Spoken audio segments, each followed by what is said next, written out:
Medicīnisko uzturu caur zondi vai stomu var ievadīt porciju veidā vai pastāvīgi ar barošanas sūkni. Šī mācību filma ir par barošanas sūkņa izmantošanu. Tagad apskatīsimies, kā lietot barošanas sūkni. Tātad paskatīsimies, kas ir barošanas sistēma, kā viņu ievietot sūknī un kā viņu pieslēgt pie barošanas zondes.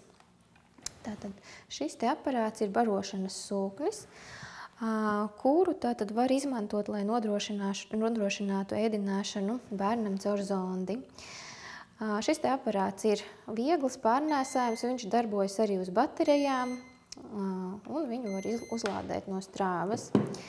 Lai mēs darbinātu barošanas sūkni, ir nepieciešama barošanas sistēma.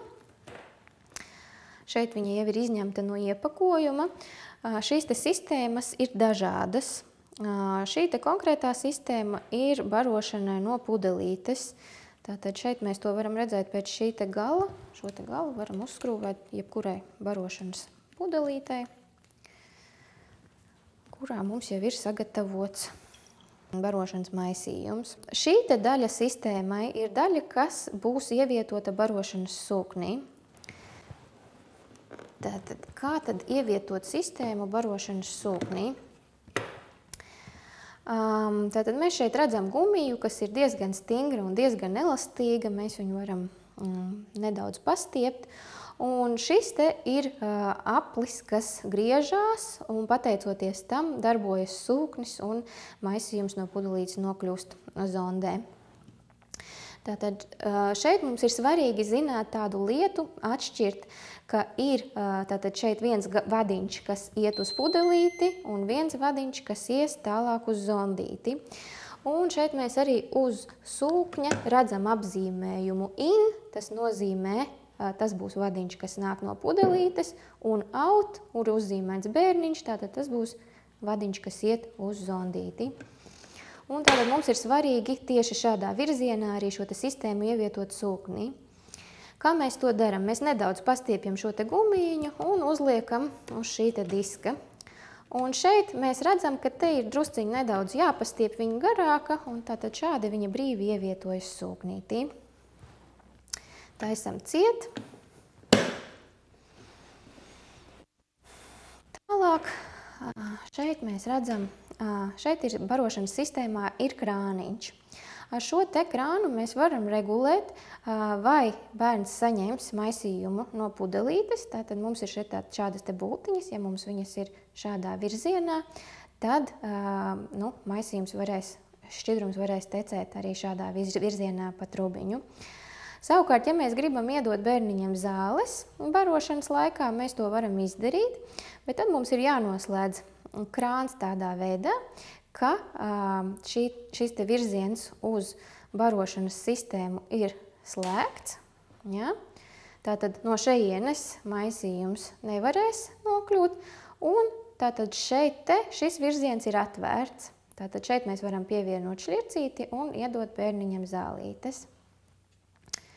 Pēc tam, kad mēs esam to izdarījuši, mēs aiztaisam un atgriežam atpakaļ tādā virzienā, lai varētu saņemt ēdienu no pudelītes. Šis te ir gals, ko pievienojam pie zondes. Tātad šis te gals ir savietojams ar šo te zondes galu. Viņu var ievietot un nofiksēt. Tātad viņš šādi šai te zondītei ērti ievietojās un nofiksējās, un tur nekas netek. Tātad šo te galu var atskrūvēt, un tātad šo te galu var pievienot arī pie cita veida zondītēm, ja tas ir nepieciešams, izmantojot arī dažādas pārējas. Tālāk ir barošanas zondīte, kura tad būtu mums ievietota bērniņam kuņģī. Tagad mēs esam ievietojuši barošanas sistēmu sūknī. Nākamā lieta, kas ir jāizdara, ir jāuzpilda barošanas sistēma ar maisījumu. Tas ir nepieciešams tādēļ, lai bērniņam kuņģī neievadītu lieku gaisu. Tātad, ko mēs darām? Mēs ieslēdzam sūkni. Šeit ir podziņa on-off, un šo sūkni var ieslēgt kādu laiku, uzspiežot un pieturot šo te pogu, līdz kamēr atskan signāls. Tagad sūkņa ekrānā parādās dažādi simboli. un sūknis ir gatavs darboties. Lai uzpildītu sistēmu, ir tātad jābūt šķidrumam, ar ko uzpildīt sistēmu, un ir jānospiež podziņa fill set, un kādu brīdi jāpatur. Atskan signāls, un sūknis sāk uzpildīt sistēmu.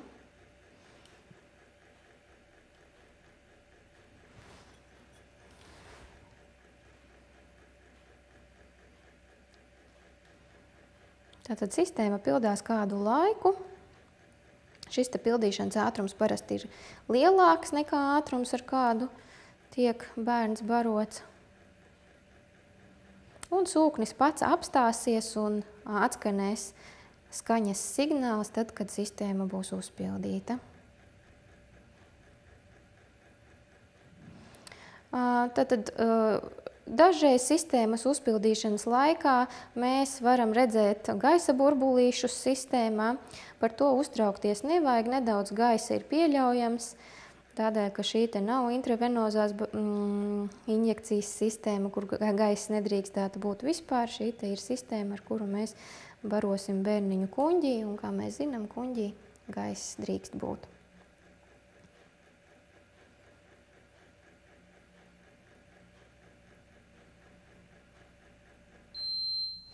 Tātad atskan signāls, sistēma ir uzpildīta. Tālāk mums ir nepieciešams ievadīt, cik tad lielu daudzumu maisījuma mēs vēlamies dot, un ātrumu, ar kādu mēs tad šo te barošanu nodrošināsim.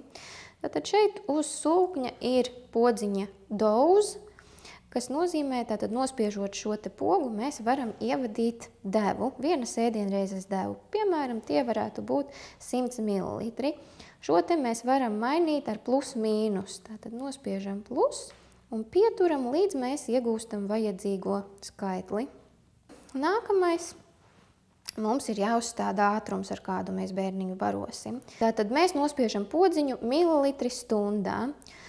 Un, piemēram, mēs varētu izvēlēties ātrumu 60 ml stundā, kuru mēs varam uzstādīt atkal ar šīm te podziņām plus mīnus. Ātrums var būt ļoti dažāds. Tas var būt sākot no 10 ml stundā līdz pat 400 ml stundā. Tātad, kad mēs esam uzstādījuši devu un ātrumu, ja mēs gribam sākt barošanu, mēs pievienojam šo te sistēmu pie barošanas zondītes.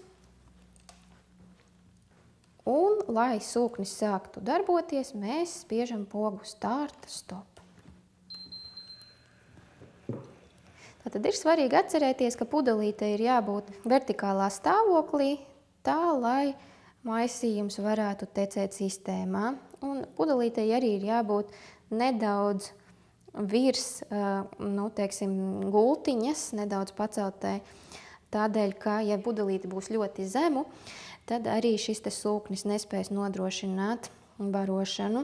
Tad pudelītei jābūt paceltai un piestiprinātai pie statīva.